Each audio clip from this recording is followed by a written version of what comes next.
Welcome to this video on the OSI model. In this series, we'll explore how data travels through a network, covering layers, protocols, and data units. In this video, we will list the 7 layers of the OSI model, identify protocols at each layer, explain their specific data units, and describe the process of encapsulation and decapsulation. The OSI model is an industry-standard framework that describes how data moves between applications on different devices across a network. It is structured as a top-down stack, from layer 7 down to layer 1. The stack flows from layer 7, the application layer, down to layer 1, the physical layer. To help remember the order, you can use the mnemonic, all people seem to need data processing.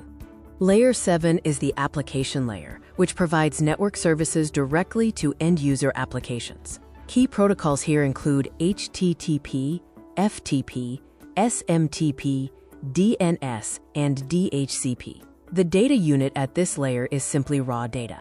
Layer 6 is the presentation layer. Its primary role is to format and translate data for compatibility, handling tasks like encryption, compression, and syntax translation.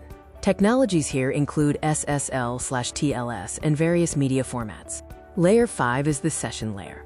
It manages the connection between devices by establishing, maintaining, and terminating sessions. It also handles dialog control and inserts checkpoints into file transfers for reliability. Layer 4, the transport layer, manages end-to-end data delivery. Its core responsibilities include segmentation and reassembly, flow control, and error recovery, using protocols like TCP for reliability or UDP for speed. Layer 3 is the network layer, responsible for logical addressing and routing across subnets. Routers and multi-layer switches operate at this layer using protocols like IP and OSPF. Its data unit is the packet.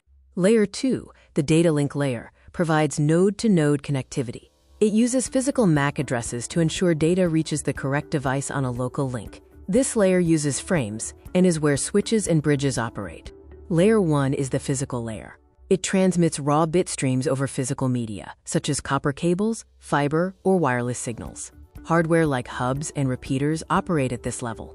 This matrix summarizes the layers and their associated protocols, ranging from high-level applications like HTTP at layer 7 down to the physical signaling and cabling at layer 1. It is essential to memorize the protocol data units for each layer. The top 3 layers use data. Layer 4 uses segments or datagrams, Layer 3 uses packets, Layer 2 uses frames, and Layer 1 uses bits. Encapsulation occurs when data is sent down the stack. Each layer adds its own header information to the payload, transforming raw data into segments, then packets, then frames, and finally bits for transmission. Decapsulation is the reverse process, occurring when a host receives data.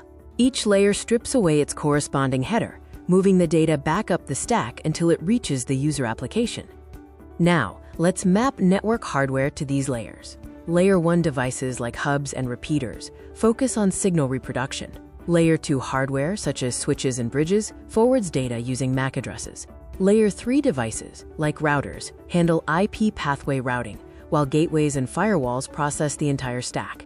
To help with your studies, remember the PDU data pipeline, data to segment, then packet, frame, and finally bit. You can memorize the layers with the phrase, "Do not seek punch from boxing."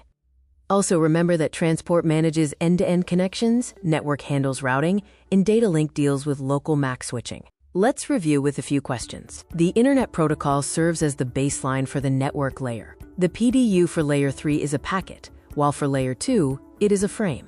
Finally, the transport layer uses port assignments to distinguish between TCP and UDP traffic.